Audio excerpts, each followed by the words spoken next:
Hola, ¿qué tal? ¿Cómo están? Bienvenidos a Políticamente, nuestro quinto capítulo ya de esta temporada por las pantallas de TV Centro, la señal 26 en televisión abierta. Vamos a saludar rápidamente a nuestros panelistas. Álvaro Elizalde, ¿cómo estás, Álvaro? Bienvenido nuevamente Muy bien, a Claudio. Políticamente.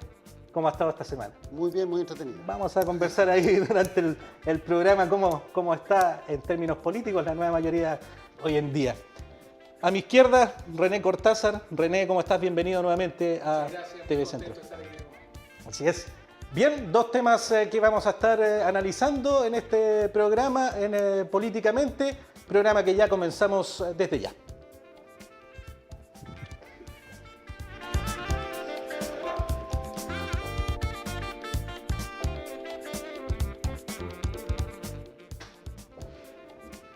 Muy bien, hecha la presentación, vamos a partir de inmediato comentando lo que ha sido la pauta noticiosa de esta semana, un hecho de última que se dio en los últimos días de esta semana, como tiene que ver con la decisión del Tricel de acoger este reclamo este recurso presentado por la nueva mayoría para la realización de primarias, luego de una discusión previa que hubo también con el servicio electoral y esta, por así decirlo, a lo mejor en principio esta presentación fuera de plazo, hay entre comillas que hubo, pero ya hay luz verde, hay humo blanco para la nueva mayoría para la realización de primarias.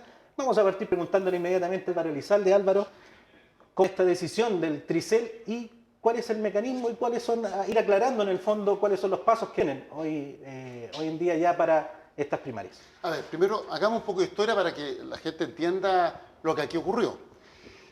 La ley de primarias no exige la comparecencia personal de los presidentes y los secretarios generales de los partidos al momento de declarar el pacto electoral. No obstante, la directora del servicio electoral, la directora subrogante, estableció, de acuerdo a su propio criterio, que era necesaria la comparecencia personal, que no bastaba la firma en el documento suscrito por los presidentes y secretarios generales del partido, sino que se requería la comparecencia personal de todos. Esto fue una innovación respecto de lo que esta misma directora había establecido un tiempo atrás, porque en el año 2013 se ha inscrito la primaria presidencial sin que concurrieran todos los presidentes de los partidos de la nueva mayoría. Producto de eso, entonces, efectivamente, ella no acogió esta declaración de pacto, la inscripción del pacto, por decirlo de alguna manera. La nueva mayoría hizo una serie de presentaciones ante el propio CERVEL, que reiteró su punto de vista, y recurrió, conforme lo establece la ley, al Tribunal Calificador de Elecciones, que es la máxima instancia en materia de justicia electoral, que está conformada actualmente por 4 integrantes de la Corte Suprema. Y lo que ha dicho el tribunal es que la ley no exige la comparecencia personal y que, por tanto, el acto de declaración de pacto realizado por la nueva mayoría se acoge a derecho, en la medida que efectivamente dentro del plazo le fue presentada la declaración suscrita por todos los presidentes y secretarios generales de los partidos políticos que concurren a este pacto y por tanto ha instruido al CERVEL a que se realicen y se organicen las primarias. Ahora, antes de continuar con el debate en esta mesa, en este panel, quiero aclarar que siempre nosotros son 3 los panelistas, somos 4 en esta mesa. El senador Juan Antonio Coloma está cumpliendo algunas funciones propias de su cargo de senador en el extranjero, está en Europa participando en una gira con la presidenta para las personas que nos ven en la casa. El senador Coloma está hoy día en Europa, participando principalmente del Chile Day en Inglaterra. Algo que es importante, producto de la decisión del Tribunal Calificador de Elecciones, en la región del Maule la nueva mayoría va a realizar 5 primarias legales. Eso es lo que quería, el paso que quería, la pregunta que quería hacerte. Las comunas de Chanco, Lañé, Linares, Río Claro y Talca. Y por tanto, en estas 5 comunas se van a realizar estas primarias que se realizan en el marco de la ley, esto es, organizadas por el Servicio Electoral, y en la que pueden participar todos los independientes y los militantes de la nueva mayoría, de los partidos de la nueva mayoría. Los únicos que están excluidos son los militantes de otros partidos políticos que no forman parte de la nueva mayoría. Pero los ciudadanos independientes, que no militan en ningún partido y desean concurrir a estas primarias, van a poder participar para elegir al candidato que va a representar a la nueva mayoría en la próxima elección municipal. Así es. René, bueno, tú cuando conversamos este tema, cuando pasó este impasse entre la nueva mayoría y el servicio electoral, tú mencionaste que esto había sido derechamente un bochorno. Hoy en día, con ya la luz de estos pasos que se han ido dando, y que la nueva mayoría definitivamente va a poder realizar las primarias. ¿Cómo vas tomando o cuál es tu opinión respecto al actuar que debe ir siguiendo ahora el bloque de aquí en adelante con estas primarias ya en desarrollo que se van a Sí, realizar? no, yo quiero ser claro, cuando se discutió el tema, yo nunca planteé, porque no soy especialista en el tema, si había sido un error o no un error la inscripción, la firma, la comparecencia. Y hubo una tesis muy clara de Álvaro, que presentó en ese momento, que probó ser enteramente efectiva. Él planteó con mucha fuerza exactamente lo que el Tricel acaba de ratificar. O sea, él planteó de que aquí había un error de interpretación de la ley de parte de la persona del CERVEL que hizo esta función de recibir las inscripciones y que simplemente había un error legal. Y eso es exactamente lo que dice el fallo del Tricel, que hay un error de interpretación de la ley. Yo más bien lo que quise enfatizar, y lo quiero reiterar, es que creo que más allá de que técnicamente se inscribió bien, que eso es lo que se planteó y lo planteó con mucha fuerza Álvaro y así quedó demostrado, tenemos un problema. Tenemos un problema por la forma como estamos trabajando al interior de la nueva mayoría. Yo creo que también esto abarca a Chile Vamos. Yo creo que hay un problema de dificultad de trabajo conjunto que se genera en que finalmente estamos discutiendo si llegamos a 5 para las 12 o a las 12:05, pero estamos discutiendo de una relación que se ha ido tornando más difícil. Y yo creo que eso lo tenemos que encarar, y eso no depende de lo que diga o no diga el Tricel. Yo me alegro particularmente del fallo del Tricel, no por nosotros los que militamos en el Partido de la Nueva Mayoría, sino por las personas. O sea, íbamos a estar en una situación que era extremadamente negativa, y era que los candidatos de la nueva mayoría iban a tener que finalmente ser nombrados simplemente por los dirigentes de esos partidos. Y lo que hace la primaria en un país en el cual hay muy pocas personas que militan en los partidos, y en un país en el cual hay una distancia enorme entre los partidos y la ciudadanía que se ha ido acrecentando, lo que hace la primaria es acercar eso. Permite que las personas no solo participen el día de la elección final para elegir en este caso, a su alcalde, a su concejal, sino que permite que en la selección de los candidatos ya puedan participar. Y entonces yo creo que el principal ganador de este fallo no son los dirigentes de la nueva mayoría, el principal ganador de este fallo son las personas que quieren votar en las primarias de la nueva mayoría, que van a tener la posibilidad de hacer que su voz se escuche. Si este fallo no hubiera sido como fue, esas personas habrían quedado sin espacio de participación. Esa es la gran ganancia.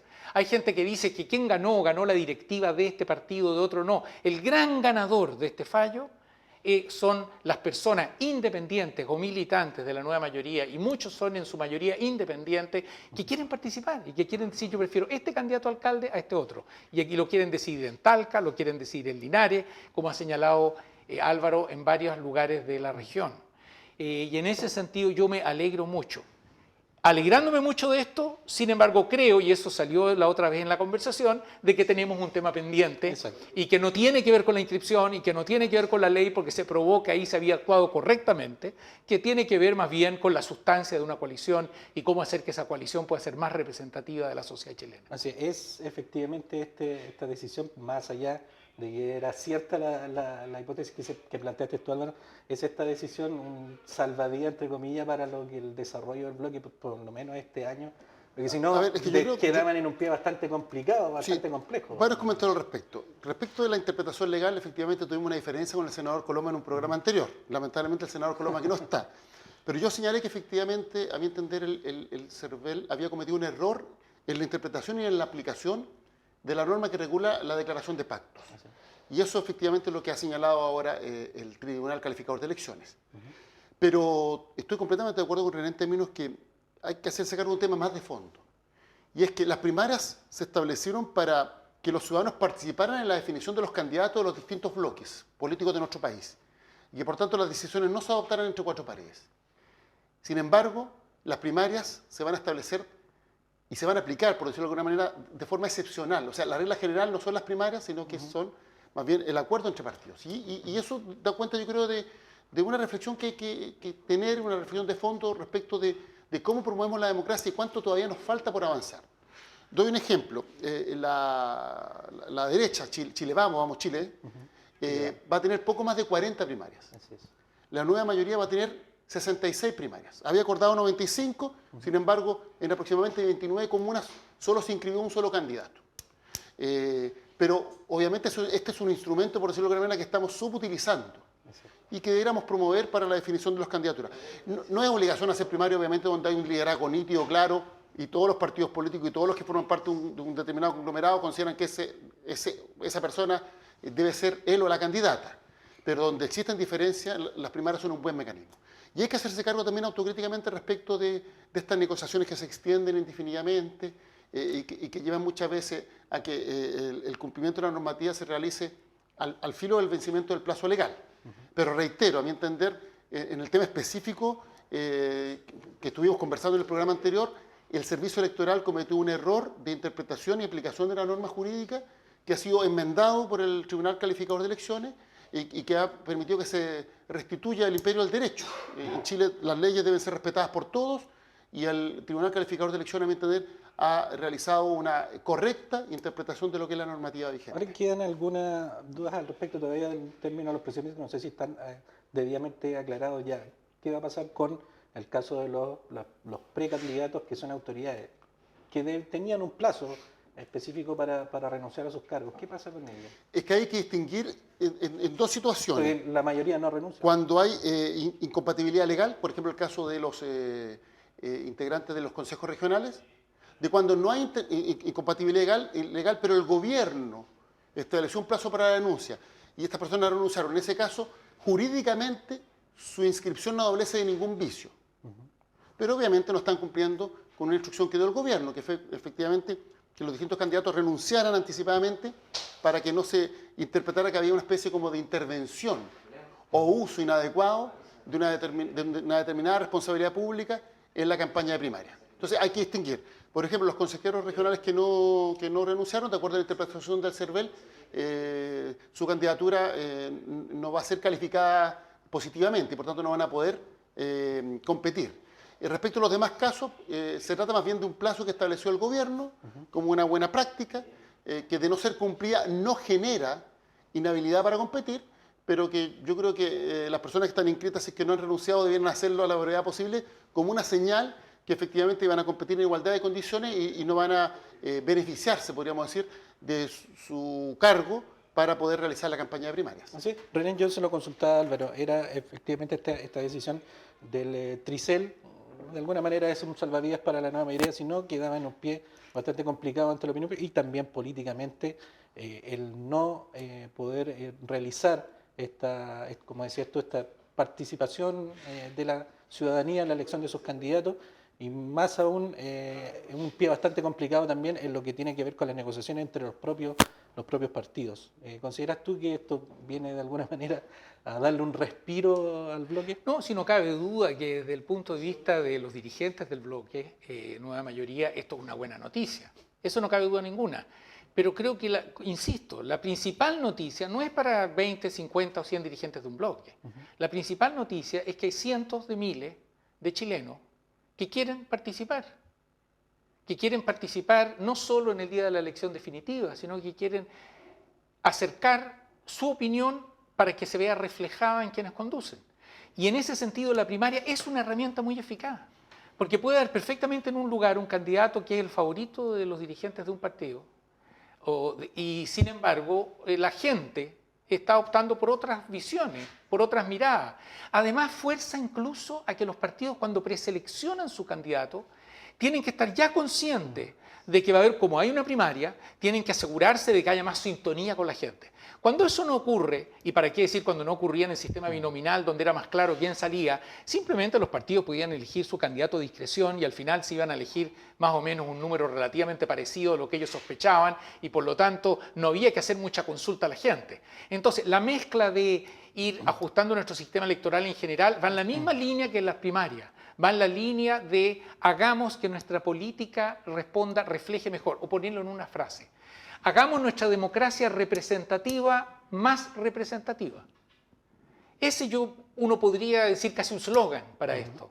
que nuestra democracia representativa sea más representativa y que eso se refleje en los números de candidatos que se eligen, eso se refleje en el tipo de candidato que se elige, eso se refleje en estos mecanismos de participar en la selección de los precandidatos. Todo eso va en la misma línea de hacer una democracia representativa más representativa. Y en ese sentido, yo creo que es verdad, y no cabe duda que así es, que esto ayudó a los dirigentes de la nueva mayoría, y se enojaron mucho los dirigentes de Chile Vamos, que inmediatamente reaccionaron negativamente, porque se dieron cuenta de que esto favorecía a quienes habían hecho su presentación en regla y había sido rechazada. Pero lo más importante no está ahí. Lo más importante está en otra cosa. Hubiera sido muy frustrante para mucha gente que esto se hubiera impuesto. Muy frustrante. Así es. Perdón, yo quisiera insistir en un punto. A mí me parece lamentable que haya quienes se hayan enojado con el fallo del Tribunal Calificador de Elecciones. Legítimamente alguien no puede compartir un fallo de la justicia, pero si estamos en Estado de Derecho, lo que corresponde es respetar finalmente lo que fue la última palabra de la justicia electoral. En Chile, el sistema democrático afortunadamente cuenta con un mecanismo de resguardo para que todos cumplamos las leyes, que es la justicia electoral. Es la justicia electoral, por tanto, la que se pronuncia respecto del proceso de calificación de pactos, calificación de candidatura y, sin lugar a dudas, también respecto del resultado de las elecciones. En Chile, tradicionalmente el CERVEL entrega un cómputo rápido, pero quien proclama a los ganadores de las elecciones es el Tribunal Calificador de Elecciones, que, reitero, está integrado actualmente por 4 destacados miembros de la Corte Suprema. Y en ese sentido lo que ha hecho el Tribunal Calificador de Elecciones es muy simple. Ha señalado que la correcta interpretación de la norma que regula la declaración de pacto indica que no es necesaria la comparecencia personal de los presidentes de partidos, que basta la firma del documento que suscribe el pacto, y de hecho la nueva mayoría, dentro del plazo legal, presentó el documento que estaba firmado por todos los presidentes y secretarios generales de los partidos políticos. Si el CERVEL hubiera interpretado correctamente la ley, no habríamos tenido estas 2 semanas de incertidumbre, y lo que ha hecho el Tribunal Calificador de Elecciones, reitero, es restablecer el imperio del derecho y la correcta interpretación de la normativa vigente. En términos de pactos para concejales también quedó establecido. Lo que pasa es que venció el plazo para inscribir primarias, pero en julio vence el plazo para inscribir candidatos que no van a primarias. Por tanto, los distintos partidos políticos, los distintos conglomerados tienen hasta julio para inscribir los candidatos en aquellas comunas donde no hay primarias. Y dentro de ellos, los concejales, porque en esta oportunidad no se inscribió ninguna primaria para concejales, se inscribieron solo primarias para alcaldes. Por tanto, hasta el mes de julio corre el plazo para inscribir el resto de los candidatos que van a competir en la próxima elección municipal. Y lo que se ha establecido ahora es simplemente el vencimiento del plazo, reitero, para quienes van a participar en primarias de pacto. En este caso, Chile Vamos, por un lado, y por otro lado, la nueva mayoría. Ahora, Álvaro, ¿cómo quedó o cómo está la relación entre las cúpulas de los partidos? Hubo varias críticas que se desarrollaron ahí, fuego cruzado en el fondo entre presidentes de partidos. Se apuntaban en el fondo como responsabilidades. Hoy en día, ¿cómo está esa situación? Pero, a ver, los hechos son muy concretos. Los 7 partidos, los 7 presidentes de partido y los 7 secretarios generales firmaron el recurso que se presentó ante el Tribunal Calificador de Elecciones. Y eso da cuenta que había una voluntad del conjunto de partidos de, efectivamente, solicitar una interpretación adecuada de la ley. Ahora, mira, yo voy a cometer una infidencia. Cuando era ministro de la Moneda y participaba en las reuniones del comité político, muchas veces las reuniones eran una taza de leche, o sea, había un número significativo de coincidencias. Pero terminaba la reunión, se abría la puerta y muchos dirigentes hacían unas declaraciones que generaban esta sensación de que estábamos todos peleados con todos. Yo entiendo que aquí hay como una especie como de, ¿cómo decirlo?, incentivo negativo, que para figurar en los medios de comunicación entonces se debe realizar frases disruptivas. Y eso genera que efectivamente muchas veces se tenga la sensación de que están todos peleados con todos. Hay diferencias en la nueva mayoría, las hay. Es un conglomerado amplio y democrático. Me parece positivo que haya diferencias. Pero yo creo que hay más coincidencias que diferencias. Pero desafortunadamente a algunos dirigentes les gusta siempre hacer esta declaración disonante para generar una sensación de que estuvieran todos peleados con todos. Sí, porque efectivamente hubo un par de dirigentes que habían anunciado que no iban a firmar esta. Por eso, hay muchos que dan opinión, hay muchos que al día siguiente daban su opinión respecto a lo que había pasado, sin siquiera haber leído la norma legal. Muchos dan una interpretación respecto a lo que había acontecido y hay varios que declararon, yo los llamé y le dije, ¿por qué opina esto? No, es que nos dan su opinión. Bueno, pero ¿tú has leído la norma? No, no la he leído. ¿Pero te has interiorizado en cómo se hacía esto antes? No, tampoco. ¿Sabías que hace 3 años atrás esta misma directora aceptó la creación de un pacto sin un presidente de la nueva mayoría presente? ¿Que la objeción que ella puso ahora no la puso hace 3 años atrás? Ah, no tenía idea. Entonces me dice, bueno, entonces ¿por qué se opina siempre sin antes estudiar los temas? Yo creo que en esto hay que ser responsable, hay que ser serio. Yo creo que los ciudadanos están cansados de la opinología y aquí lo que se requiere es emitir opiniones fundadas y opiniones responsables. Yo siempre, como vocero de gobierno, hice un esfuerzo, porque creo profundamente en ello, que hay que ser responsable en lo que se dice y que más que trabajar por dividirnos entre los chilenos, tenemos que trabajar por unirnos entre los chilenos y particularmente por unir los conglomerados de los que somos parte. Yo quisiera hacer un comentario sobre eso, Claudio.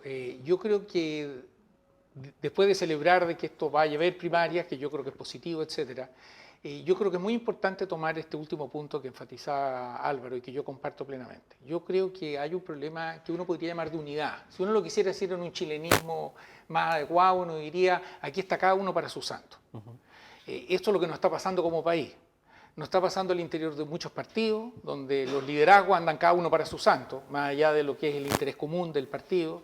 Nos está pasando en las coaliciones, se ha perdido mucha de la unidad, que es otra forma de ser cada uno para su santo. Cada partido quiere estar, sobreponerse sobre el resto. Y nos está pasando en la política nacional, donde nuestra capacidad de trabajar unidos se ha ido debilitando. Si no, miremos lo que ha sido el debate de las reformas durante los últimos 2 años. Las reformas se están aprobando, excepto la tributaria, que fue un acuerdo final a último minuto que ahora todos niegan, a pesar que en ese momento firmaron. La verdad es que la mayor parte de las reformas se están aprobando por 1 o 2 votos, se calculan si hay un voto para allá y un voto para acá. Se perdió la capacidad de trabajar unidos.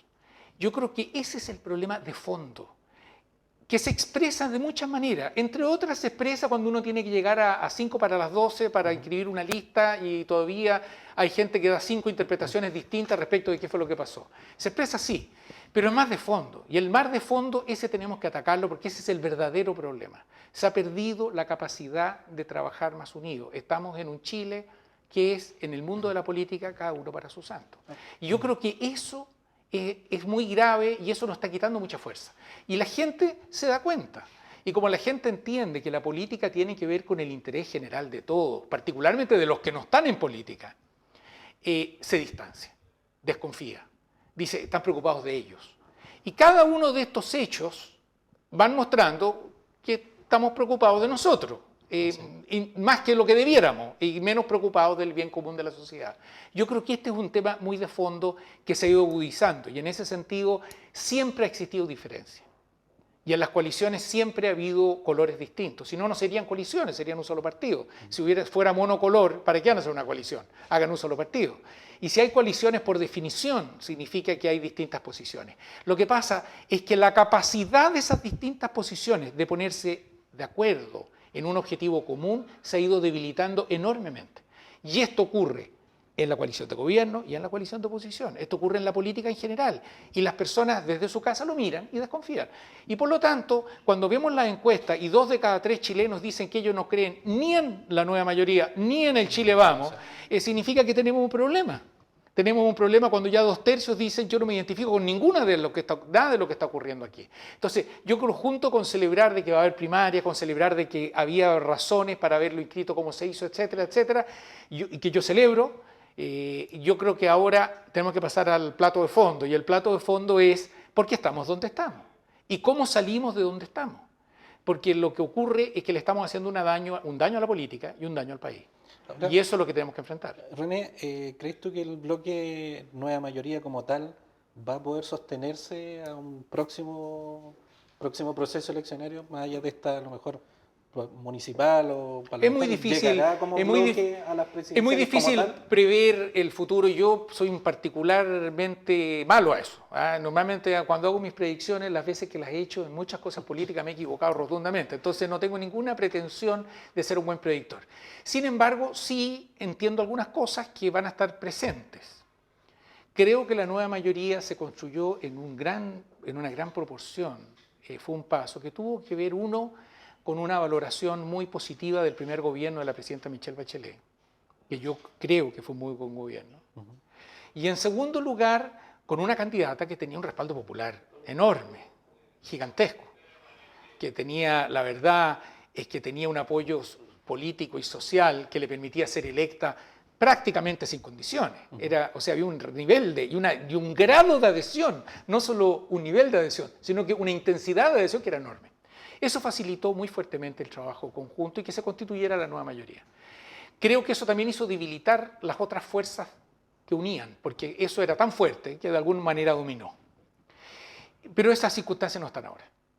O sea, ahora obviamente yo creo que alguien tendría que ser muy optimista, creo yo, para decir que este gobierno ha sido muy exitoso, ha tenido resultados, es un tema muy debatido, pero nadie diría que esto es un éxito rotundo. La presidenta ciertamente no está con el respaldo que tenía, no hay otro líder en la nueva mayoría que tenga ese respaldo y por lo tanto la tarea es mucho más compleja. Es una tarea mucho más compleja cómo se constituyen los acuerdos. Y la forma como se hizo la primera vez no va a ser de la misma forma como va a ser la discusión siguiente. Y en ese sentido yo diría más que tratar de adivinar qué va a pasar, porque no sé. La única respuesta honesta es no tengo idea. No sé, falta mucho, no sé cómo va a evolucionar. Más allá de eso, yo lo que me preguntaría es qué hay que hacer para lograr más unidad en las coaliciones de gobierno, en la coalición de oposición y para lograr principalmente más unidad en la política de Chile. Yo creo que esa es la pregunta y de eso van a salir conclusiones después, pero la pregunta es esa, no cómo mantenemos o no mantenemos a estos partidos arriba del mismo carricoche, sino que es cómo se trabaja anteponiendo intereses comunes a intereses particulares. Esa es la pregunta y eso yo creo que es la pregunta que tenemos por delante. Así es. Muy bien, en este primer bloque se nos fue el tiempo en donde pudimos de alguna manera conversar acerca de lo que va a ser el desarrollo de las primarias para la nueva mayoría luego de esta decisión del Tribunal Calificador de Elecciones, bien digo. Vamos a hacer una pausa y ya seguimos con otro tema en Políticamente.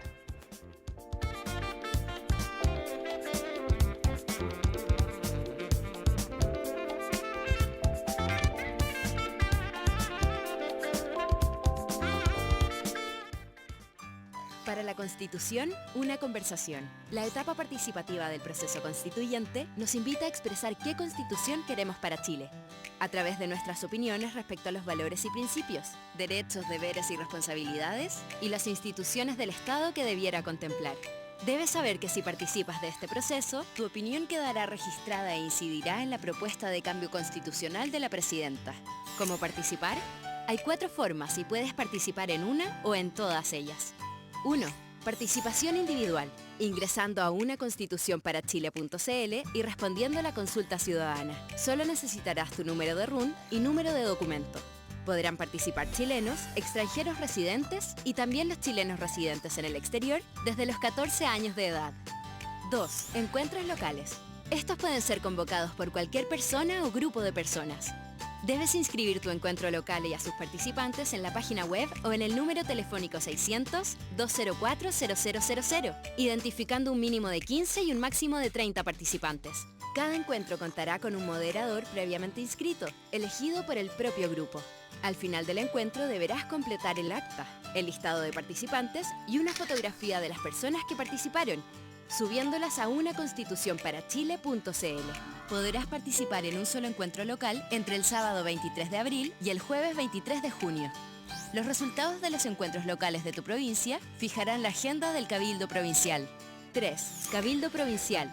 Es una reunión pública y abierta de ciudadanas y ciudadanos previamente inscritos, a realizarse en las 54 provincias de Chile el sábado 23 de julio.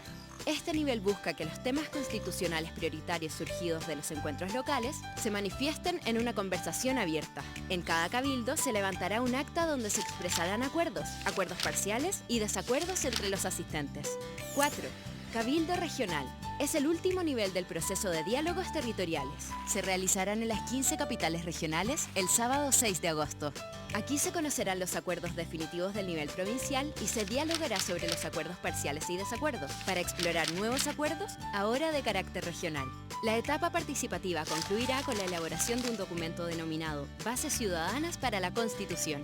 Este documento incidirá en la propuesta de constitución que la Presidenta de la República presentará al país. Si participas de este proceso, tu opinión será parte de esta constitución debatida en democracia para las nuevas generaciones de ciudadanos. Infórmate de los detalles, inscríbete y participa en unaconstitucionparachile.cl. Para la Constitución, una conversación.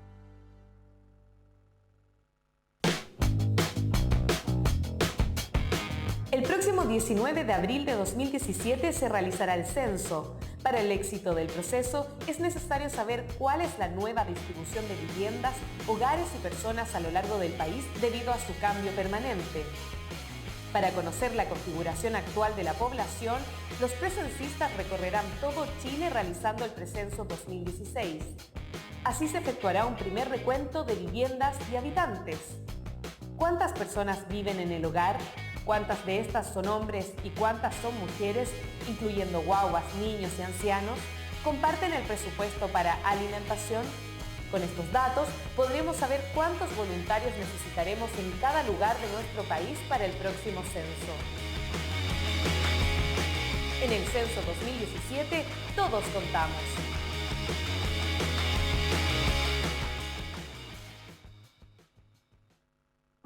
Nosotros, las mujeres y los hombres de Chile, nos reunimos hoy aquí en Encuentro Cabildo Ciudadanos para llegar, como hermanos que somos, a un acuerdo que nos interprete a todos. y así establezcamos en conjunto las bases de una constitución debatida en democracia. Para nosotros, para los que vendrán, y para todos los hombres y mujeres que quieran vivir en esta larga y amada tierra. Para la Constitución, una conversación. Súmate a los encuentros locales y participa de los cabildos provinciales y regionales. Infórmate, participa e inscríbete en www.unaconstitucionparachile.cl. D de democracia. Democracia es que las grandes decisiones se tomen según lo que opine la mayoría, respetando las minorías. Votar es la decisión más importante porque así podemos elegir a quienes nos gobiernan. ¡Hemos votado! Tú, ornitorrinco, serás nuestro representante. Constitucionario.cl, para que todos podamos participar en las conversaciones que vendrán.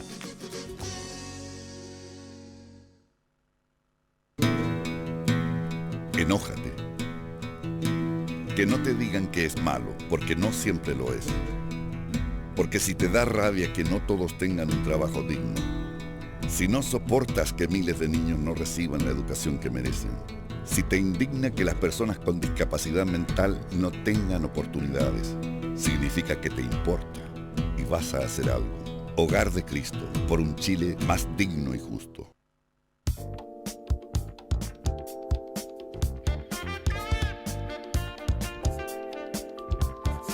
Bien, estamos de vuelta en este segundo bloque de Políticamente por la señal 26 en TV Centro, señal abierta HD. También nos siguen a través de televisión por cable, Multicom Maule y TV Cable Loncomilla, la señal es 31 análoga y 145 digital, y a través de streaming www.tvcentro.cl. Siempre me enredo cuando doy la dirección en streaming. No es fácil, ¿eh? No es fácil. En este segundo bloque vamos a continuar la conversación del primero.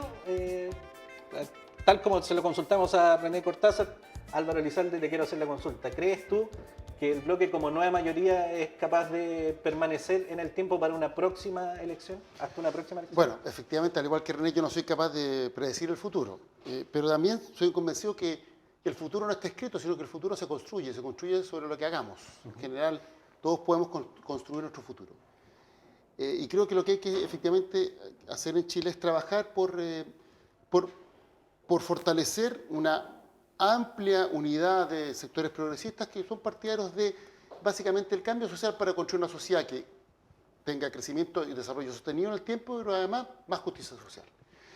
Para generar transformaciones se requiere mayoría, y por tanto, yo creo que no es el sectarismo ni la exclusión lo que resuelve los problemas de la nueva mayoría. Al contrario, la nueva mayoría debe recuperar la capacidad de resolver sus diferencias, de resolverlas de buena forma, de manera democrática, respetando las legítimas diferencias que existen en su interior. Es un conglomerado amplio porque es un conglomerado diverso, pero en el cual compartimos ciertos valores y principios que son comunes.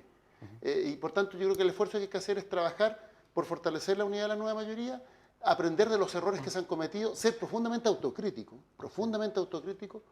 y adoptar los cambios necesarios para que este conglomerado se proyecte en el tiempo y pueda así seguir contribuyendo a que Chile mejore. Álvaro, la concertación surgió de alguna manera con el objetivo de la vuelta a la democracia. La nueva mayoría surge también en un gobierno de centro-derecha. Hoy que son gobiernos, ¿cuál es el horizonte que ves tú de esta nueva mayoría? A ver, cuando surge la concertación, hay quienes plantearon que era una alianza prácticamente instrumental para recuperar la democracia. Pero al poco tiempo, los partidos que conformaron la concertación señalaron que esta era una alianza de carácter estratégica. Yo ahí, por ejemplo, tengo una diferencia con algo que ha señalado el senador Ignacio Walker, que ha señalado que como ahora no hay binominal, ¿por qué seguir trabajando juntos? Yo no creo que la concertación se mantuvo unida por el binominal o únicamente por el binominal. El binominal fue un incentivo adicional, pero se mantuvo unida básicamente porque existía la convicción de quienes eran parte de la concertación de que tenían que trabajar juntos porque era la manera de construir mayorías para que Chile mejorara.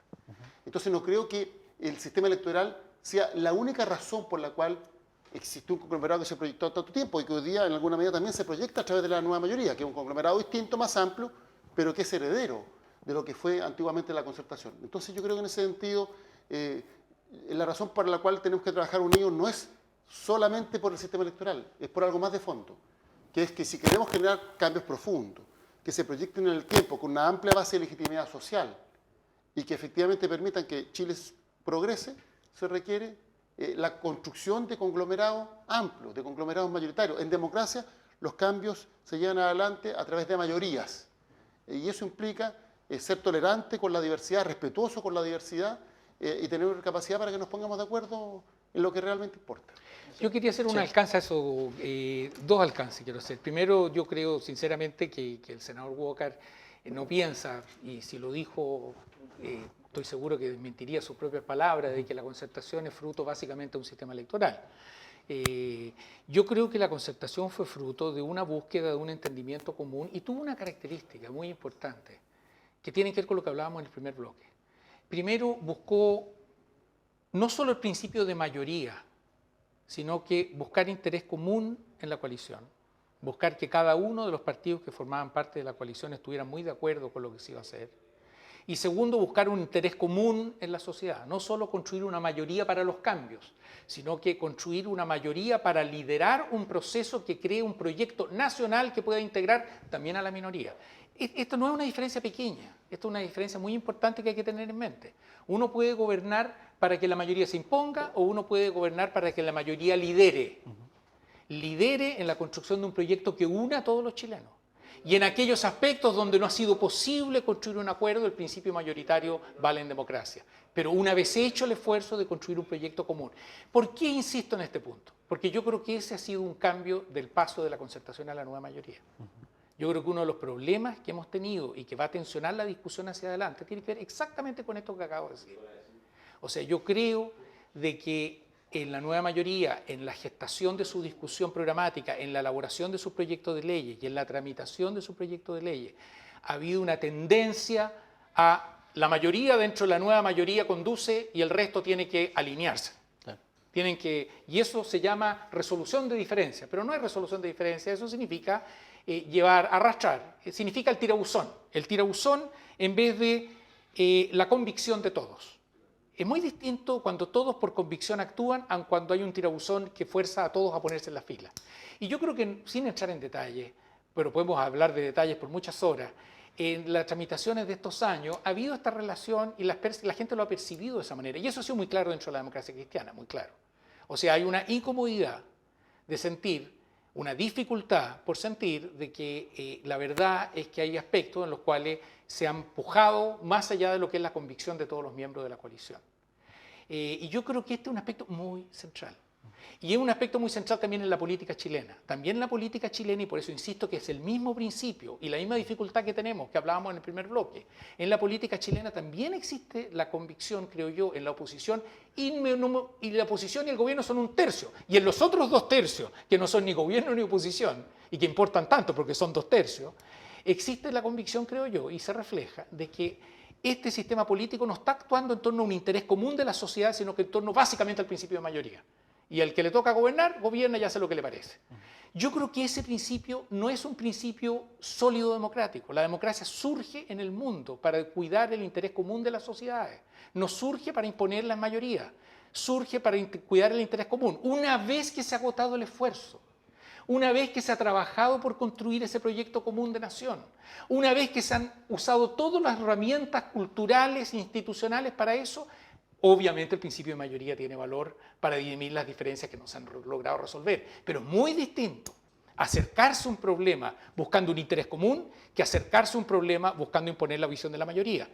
Yo insisto en este tema, porque creo que es central y medular, y tiene que ver también con la capacidad de la coalición de proyectarse hacia adelante. Yo coincido enteramente con lo que dice Álvaro.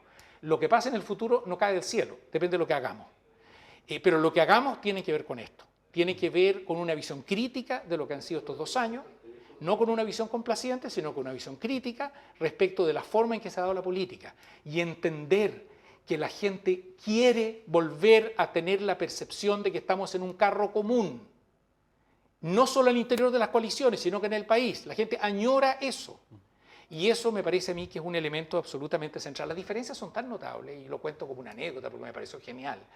Genial no de bien, genial de notable. La declaración de Guido Girardi hace unos días respecto a Ricardo Lagos Escobar. 2 miembros del PPD, uno expresidente del Senado y presidente del partido, el otro el primer presidente de la República del PPD. Y lo que dice Girardi es que Ricardo Lagos refleja la política trasnochada. Eso fue lo que usó como concepto.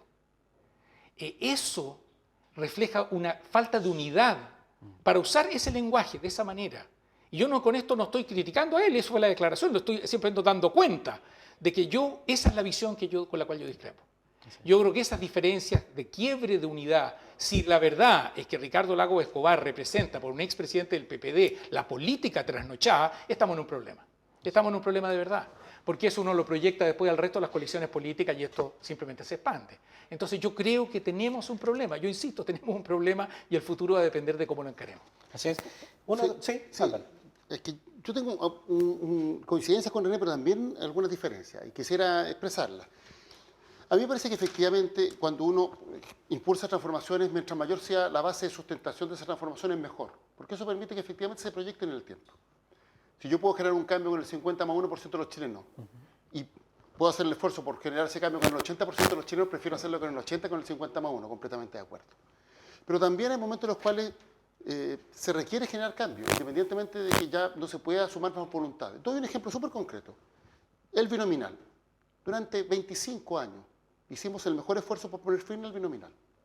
Tratamos de convencer a Renovación Nacional y a la UDI utilizando todo tipo de argumentos, porque además necesitábamos su apoyo, porque ellos tenían la llave en el Parlamento, porque a través de los senadores designados hasta el 2006 eran mayoría.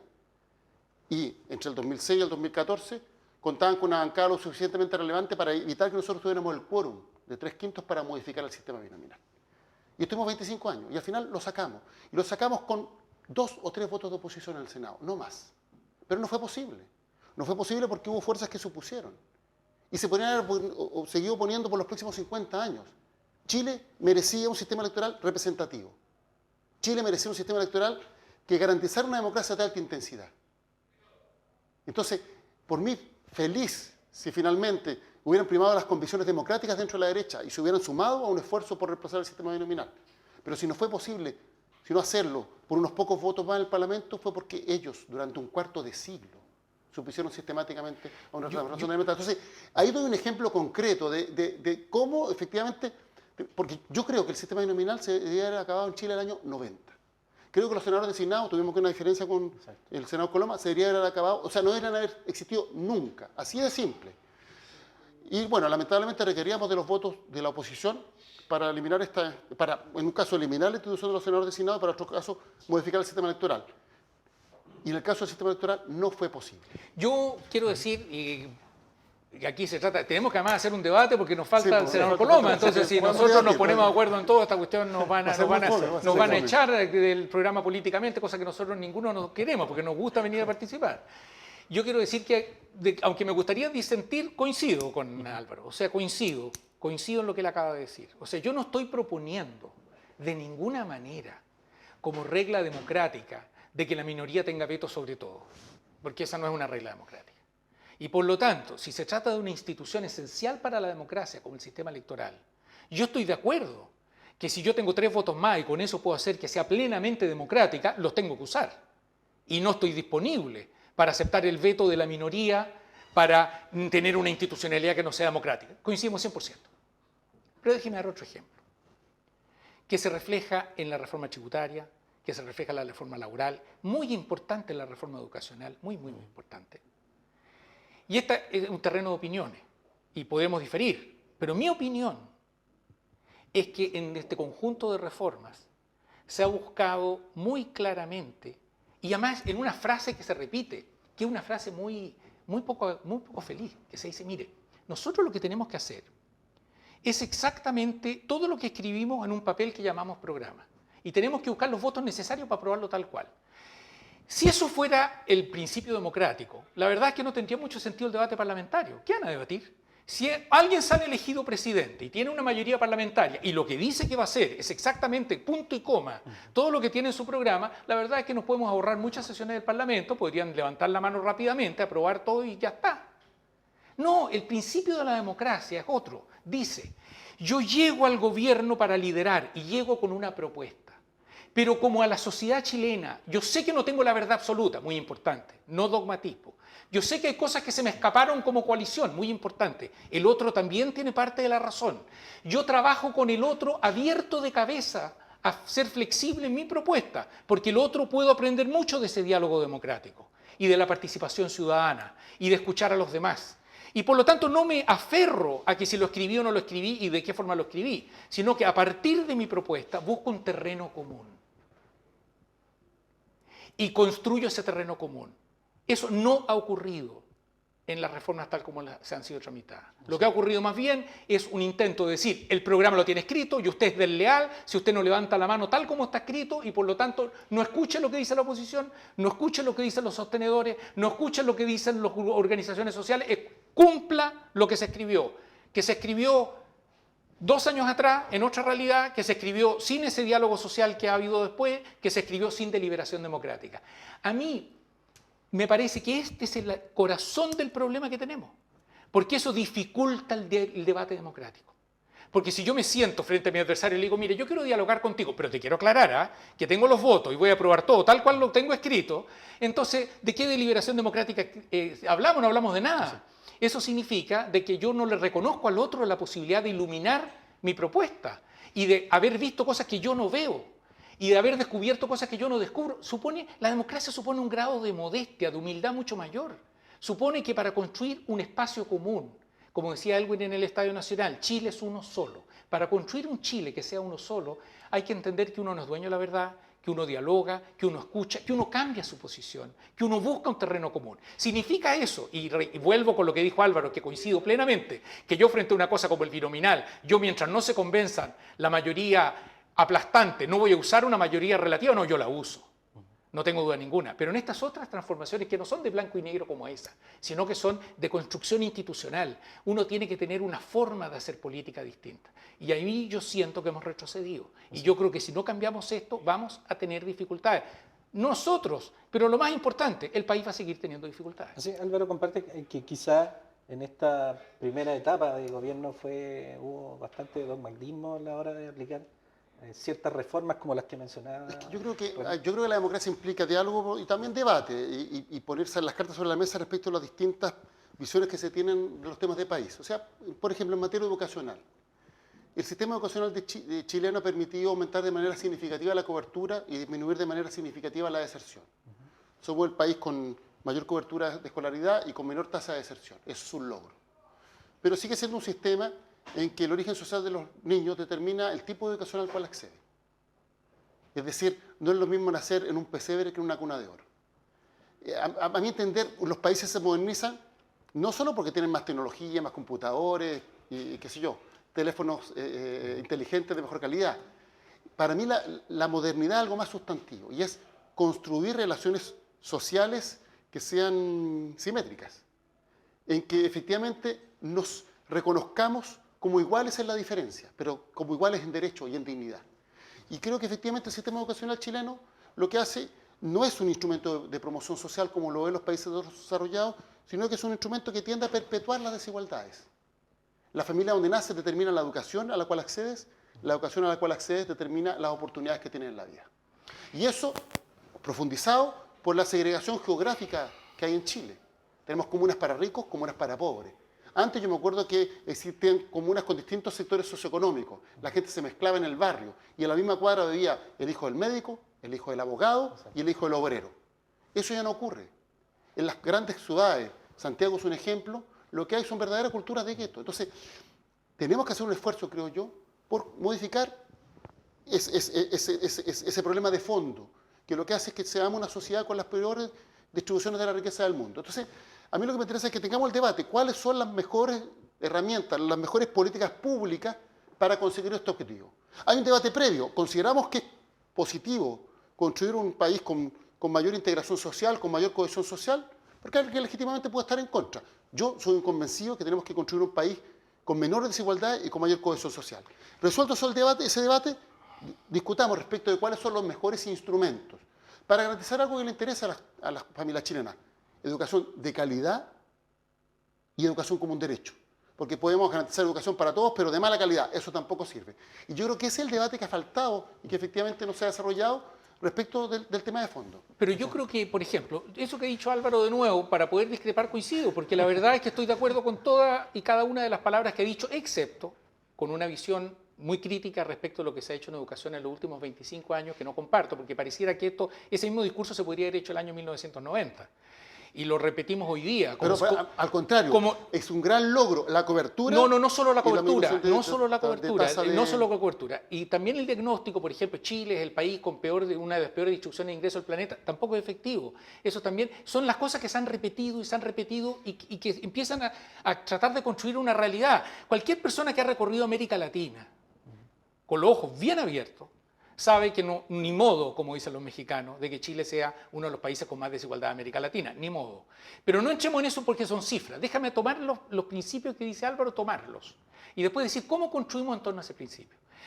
Yo no dudo que la democracia cristiana, el Partido Socialista, el PPD y muchos sectores de la oposición coincidirían con lo que acaba de decir Álvaro. Y lo estoy diciendo. Y también sectores de la oposición. Si no podemos caricaturizar la contraparte.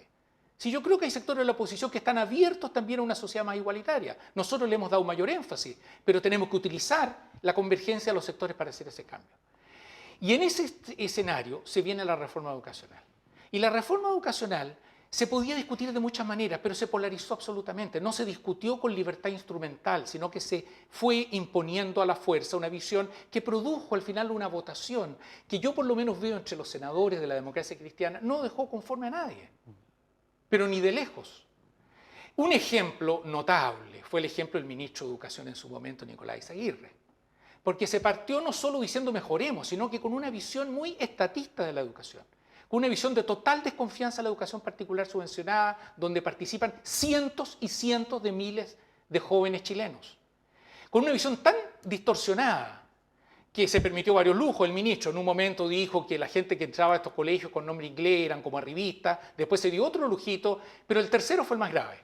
Cuando en un momento dijo, mire, aquí lo que ocurre en definitiva es que nosotros queremos una sociedad más igualitaria, cosa que dice Álvaro y yo coincido. Solo que a mí me parece que para tener una sociedad más igualitaria, yo creo que Álvaro va a coincidir conmigo, es solo, nivelar para arriba. No es solo una sociedad más igualitaria, sino que una sociedad que tenga más libertad para las personas, que les permita correr la gran carrera. Y el ministro dijo, y yo reconozco mucho al ministro de Educación de la época, actual ministro de la Presidencia, y le tengo mucho respeto intelectual, y creo que es un hombre muy capaz, y por lo tanto no creo que habla cosas que no piensa. Él dijo, mire, se está produciendo una diferencia entre los estudiantes de la particular subvencionada, que van mucho más rápido, como en patines, y los de la educación municipal, que van mucho más lento, como corriendo a pie pelado. Por lo tanto, lo que hay que hacer es, y yo me imaginé que la frase concluía, ponerle patines a lo de la educación municipal, pero la frase del ministro no concluyó así, sino que concluyó sacarle los patines a lo de la particular subvencionada. Uno puede decir es un chascarro, no fue un chascarro. Esto tiene que ver cuando uno pone el principio de la igualdad, de que estos no se alejen por sobre cualquier otro principio, y está dispuesto a frustrar el avance de unos con tal de que no se alejen de otros. En vez de concentrarse en la tarea más dura de hacer subir a los jóvenes de educación municipal, ¿qué tal si le sacamos los patines a los de la particular subvencionada? Yo creo que la opinión que dio el ministro en esa oportunidad fue muy clave en el debate educacional, porque es un tema muy de fondo sobre qué hay que hacer. Porque lo mismo vamos a hacer, y podríamos hacerlo, es muy largo, pero en la educación superior. Yo creo que hay un principio que sigue también en la misma línea. y yo creo que este es un tema muy central. ¿Queremos una sociedad más igualitaria? Por supuesto. ¿Somos la sociedad más igualitaria de una de las más igualitarias del mundo? No, no es así. Está detrás de nosotros Brasil y estamos en la mitad de América Latina, de la mitad para arriba, no de la mitad para abajo. Pero ¿tenemos que cambiar en esto? Por supuesto que sí. Con realismo, valorando lo que hemos hecho, pero luego, ¿cómo compatibilizamos este avance hacia la igualdad con el progreso? Porque parte del problema que tenemos es que el país dejó de progresar. Cuando un país empieza a crecer al 1,5%, tenemos un problema muy serio.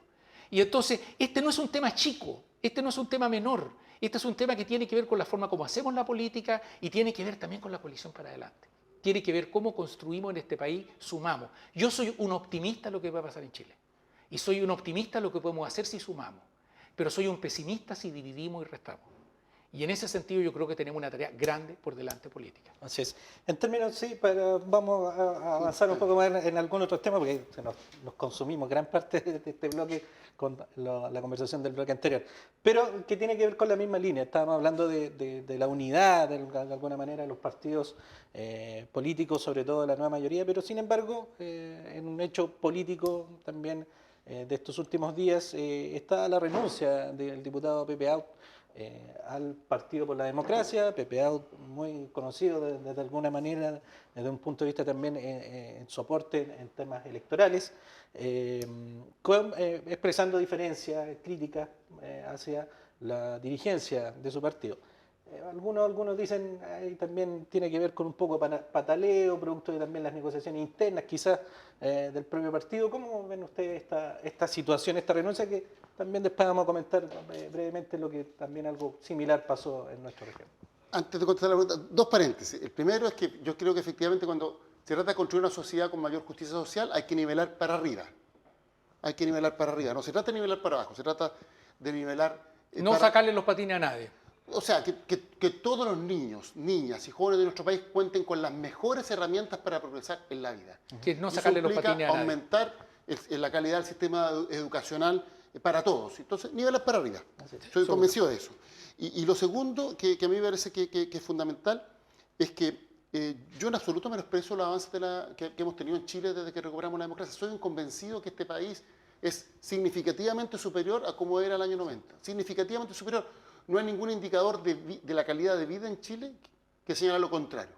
Cuestión distinta es que tenemos que hacernos cargo de lo que está pendiente. Absolutamente. Y yo creo que, por ejemplo, en materia vocacional, y con esto cierro este comentario, lo que está pendiente es precisamente el fortalecimiento de la educación pública. Creo que el proyecto que falta, que efectivamente se discuta, es cómo generamos condiciones para que tengamos educación pública de calidad, con recursos suficientes, integradora, y que genere las mejores condiciones para que no solo los niños y niñas de escasos recursos, sino que todos los niños puedan acceder, si así lo determinan por lo demás sus padres, a un sistema de educación pública como corresponde. Por lo demás, a mi entender, el sistema particular subvencionado, no debemos olvidar que es un sistema que es financiado mayoritariamente con recursos públicos. Absolutamente. Y es más, con el fin del copago cada vez va a ser menos el aporte privado. Y por tanto, cuando hablamos de educación privada propiamente tal, a nivel escolar, estamos hablando de aproximadamente el 7-8%. El 93% restante de los niños chilenos se educan en establecimientos que son financiados por el Estado. Y por tanto ahí tenemos un debate de cómo los recursos del Estado, primero, se aumentan, pero no solo se aumentan, cómo se utilizan de mejor forma, porque aquí no se trata de aumentar recursos y no utilizar de buena forma. Pero una pequeña interrupción, por eso mismo es tan grave el enfoque. Por eso mismo, porque exactamente lo que ha dicho Álvaro recién, por eso mismo ese enfoque, que no fue una frase al azar, sino que reflejaba la política que se estaba aplicando, era tan equivocado. Y lo mismo podemos decir respecto de la educación superior si entráramos en esa discusión más adelante, y de la educación técnico-profesional. Yo estoy completamente de acuerdo de nuevo con Álvaro, en el sentido que lo que hay que hacer es nivelar hacia arriba, lo que hay que hacer es valorar el avance, lo que hay que hacer es esa clase media que con esfuerzo ha puesto a sus hijos en una educación particular que le significa un costo económico para ellos, una necesidad mayor, para valorar ese esfuerzo y no menospreciarlo. Y en ese sentido yo creo que coincidimos en el punto central, pero estamos al debe. Estamos al debe y reconoceremos que por lo menos que el timonel de la reforma educacional tuviera esa perspectiva es por lo menos problemático. Así es.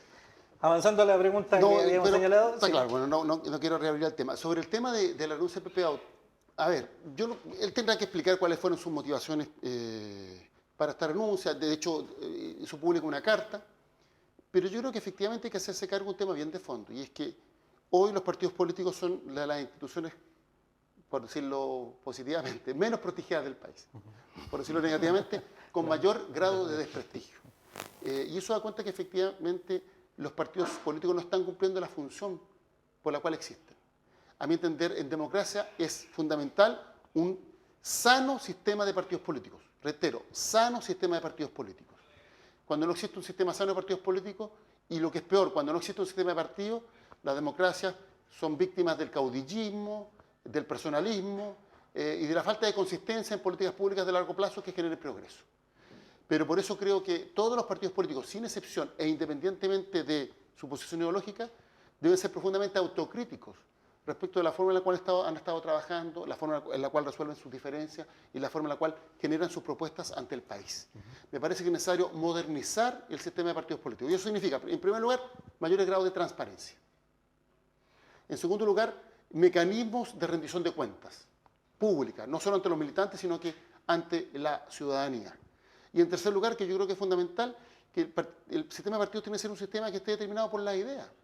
O sea, que no sean, podríamos decir, espacios para satisfacer intereses o ambiciones personales a través de esfuerzos colectivos, sino que sean espacios donde convergen personas que comparten valores y principios y que por tanto se organizan para trabajar todos juntos por promover esos valores y principios, que no necesariamente coinciden con los de otros partidos. Bueno, en eso consiste la democracia. Y creo que en ese sentido tenemos que modernizar nuestro sistema de partidos si queremos tener una democracia de mayor calidad. Así es. Se nos agotó el tiempo, tuvimos René quedó con ganas de hablar. Sí, quedó con pero ganas de siempre hablar. nos quedamos, siempre terminamos con ganas de hablar. ¿Qué Bueno, somos? vamos a seguir comentando aquí después de terminado este programa. Bien, los dejamos invitados para que nos siga la próxima semana también con otros temas de interés a nivel nacional, regional, temas políticos de contingencia, como siempre, aquí en Políticamente, la señal 26 de TV Centro. Agradecemos, René Cortázar, nuevamente tu presencia. Muchas gracias a ustedes. Álvaro, muchas gracias también nuevamente por la presencia. La próxima semana ya se reincorporará a nuestro panel el senador Juan Antonio Coloma, como les decíamos en algún momento del programa. Él está fuera del país, pero ya la próxima semana volverá a la discusión. Le voy a tener el fallo impreso del CERVEL para que vamos a discutir sobre la interpretación de la ley. Así es. Muy bien, un abrazo grande para todos que nos vieron esta semana y los dejamos invitados también para la próxima, como les decía, a través de las pantallas de TV Centro. Hasta luego.